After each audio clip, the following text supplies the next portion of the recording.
Hi అండి. ఆగండి, వీడియోని తోసేయకండి. ఇప్పుడు ఏంటంటే నేను ఏం చేస్తున్నానని ఆలోచిస్తున్నారా, చూస్తున్నారా? ఇది ఏంటనుకుంటున్నారు?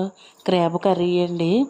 ఇది పీతల కర్రీ చాలా టేస్టీగా ఉంది, చాలా రుచిగా వచ్చింది. మీకు ఈ ఫుల్ వీడియో కావాలంటే మన ఛానల్లోకి వెళ్ళి చూడండి. చాలా టేస్టీగా వచ్చింది. ఒకసారి నేను చెప్పిన విధంగా చేసి చూసారనుకో చాలా బాగుంటుందండి. పీతలు వంకాయ పులుసు పెట్టాను. ఆ వీడియో కూడా చాలామంది చూశారు. ఇది కూడా చూడండి ఒకసారి. ఎందుకంటే ఫుల్గా అంతా వీడియో ఇందులో చెప్పాలంటే కష్టం కదా, అందుకని ఫుల్ వీడియో పెట్టాను. ఫుల్ వీడియోలోకి వెళ్ళి చూడండి. Bye friends. మాకు వీడియో కనుక మీకు నచ్చినట్టయితే లైక్ షేర్ చేయడం మర్చిపోవద్దు.